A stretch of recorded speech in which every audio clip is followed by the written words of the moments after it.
Welcome back to Ask Allison. Here's today's question.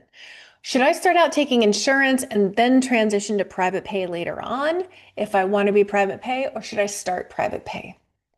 Super good question. So before I answer the question, I would like to thank our sponsor, TherapyNotes. I've talked about them for years. You probably know their features by heart, but what really sets them apart is that they genuinely care about your experience. It's not just about troubleshooting, they actively implement user-suggested features like therapy search, secure messaging, real-time insurance checks, and their AI notes feature, Therapy Fuel. Everyone at TherapyNotes believes in the product and they want you to love it too. Plus, they're independently owned, which means no venture capital and no pressure to prioritize investors over customers. This independence allows them to keep their prices fair, to focus on innovation and prioritize customer experience.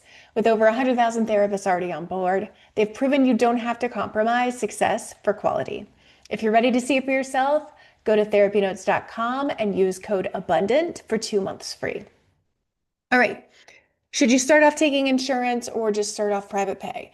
Short answer to this is it depends, which I know is not satisfying. It's not a clean, clear yes or no. And I wish it was that simple, but the truth is it's one of those decisions that has to be based on your real life, not someone else's inspirational story, not a social media post that says never take insurance, not what your grad school classmates are doing. Your decision to be grounded needs to be grounded in your unique circumstances, your values, and your goals. So here's the thing. I've had the immense privilege of helping literally thousands of therapists build and grow their practices. And one of the clearest patterns I've seen is this: there is no one right way. There's only the way that works for you. So instead of giving you a yes or a no, I want to help you ask the right questions, the questions that are actually going to move you closer to clarity. So let's start by getting really honest about why you're asking this in the first place. Sometimes when therapists ask this question, what they're really asking is it okay if I take insurance even though I want to be private pay? Or can I afford to hold out for private pay, or do I have to settle for taking insurance to make ends meet? And that tells me the question isn't just logistical, it's emotional. It's about fear or scarcity or the tension between what we want and what feels available right now. So I want to start by saying this clearly. You are allowed to build the practice you want. You can have a successful, full, profitable private pay practice. That is absolutely possible. And you don't have to compromise your vision just because it feels hard right now. That said, there are times when reality matters more than our vision. There are seasons where we have to make temporary choices to stabilize ourselves so that we can build that vision down the road. So let's look at some of those realities. If you're in a place where you have little or no savings, if you are working full-time in an agency or a job that is draining the life out of you that you need out of ASAP, if you have bills to pay or people depending on your income, or you're the sole provider for your household, if you're desperate to leave your job and you don't have time or energy to do consistent marketing on top of it right now, then insurance may be the best move for you in the short term. Not because it's what you ultimately want, but because it helps you leave a situation that's hurting you faster. That matters.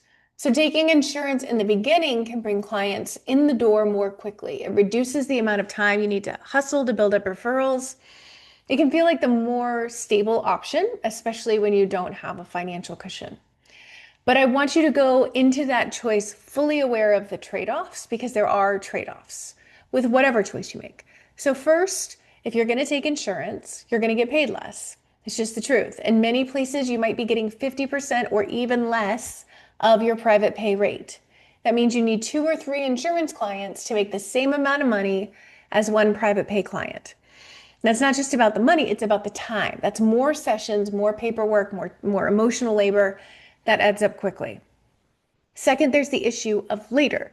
If you start with insurance and then decide to transition to private pay down the line, you're eventually going to need to have an uncomfortable conversation with every client that you've taken on through insurance. You'll have to tell them you're no longer in network. And listen, I get why that's scary. Most therapists dread that conversation. I've seen people put it off for years. They tell themselves they'll transition soon with quotation marks, but the anxiety around letting people down or being perceived as greedy keeps them stuck. So here's what I want you to hear. The conversation almost always goes better than people expect. Yes, some clients will leave and go to the amazing referrals that you provide to them. That's okay. But many will stay, especially if you've built a strong therapeutic relationship and if you're offering support and transparency around the transition. But still, it's a hurdle. And I don't want you to be blindsided by it later or stay in a situation you don't want to be in for longer because you didn't kind of think through it on the front end. I want you to be able to plan for it. Third, insurance is getting more and more squirrely. So make sure your notes are solid. Amongst my students who take insurance, I'm seeing an increase in audits and clawbacks. Clawbacks are where the insurance company says you didn't document adequately, and you have to pay them back the money that they already paid you for those sessions. So if you decide to start with insurance on your journey to private pay, go in with your eyes open. Make sure that you have like your CYA.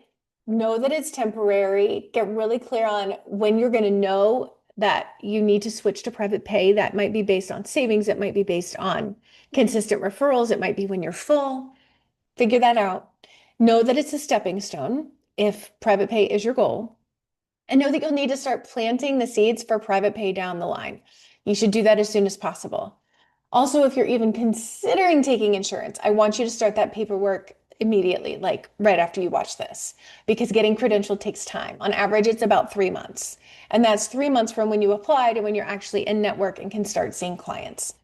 So even if you're on the fence, get the process started. You don't have to sign the contract if you change your mind. But if you wait until you're desperate for income, that's going to feel like an emergency. And I don't want you to be stuck waiting for approval when you need clients like right now. Now, let's flip the script. Let's say you're in a more flexible position. Maybe you have 6 months of savings. Maybe you have a partner who can support financially during the transition. Maybe your job isn't great, but it's tolerable. So you can build a small private practice on the side while working a job. You don't have to leave immediately. If that's you, then I want you to seriously consider building your private pay practice from the start. Because while it's slower to build, it's cleaner. You're not dealing with insurance paperwork. You're not waiting on reimbursements. You're not eventually navigating the awkward, I'm dropping your insurance conversation. You're building the practice you actually want, the one that aligns with your long-term goals. And in some areas, depending on insurance rate, your marketing, your niche, etc., you might reach profitability faster by going private pay. If insurance is only paying you $80 a session and your private pay fee is $175, you don't need nearly as many clients to hit your income goal. So even if you build more slowly, you might end up in the same or even better financial position in the same amount of time. That's why I'm always recommending doing the math. Get your actual numbers, find out what insurance companies are paying in your area, compare that to what your private pay fee would be. Know that it's going to be harder to get clients in the door in most places, private pay, than if you take their insurance. So it's not apples to apples in terms of referrals.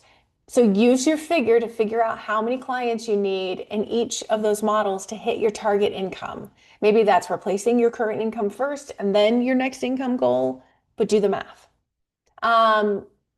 I've created a free worksheet to help you through this exact decision. It's not here to convince you one way or the other. I really honestly don't have a preference. If you want to take insurance for the rest of your career, amazing. If you want to be private pay the rest of your career, amazing. So what I care about basically is you make the choice that really truly serves you. And this worksheet is going to help you think through your values, your needs, your current financial reality, your energy capacity, your goals. It's going to help you get some clarity around which model makes the most sense for you right now. So you can DM the word sheets and I will send it your way along with a full archive of all our other worksheets in this series. But at the end of the day, this isn't about what's right or wrong. It's about building a practice that works to support your life. One that you can grow into, not out of, one that supports you as a human being, not just as a therapist. So whether you start with insurance or go private pay from the beginning, what matters most is making that choice with intentionality, not out of fear, not out of ignorance, but not because you feel like you should, but because it's what fits you best right now. And I promise you're allowed to change your mind later, either way. It's not permanent. You get to evolve as your life evolves. So you're doing great. You're asking the right questions. You're building something meaningful. And I'm really proud of you for doing it with integrity. All right. I'll talk with you later.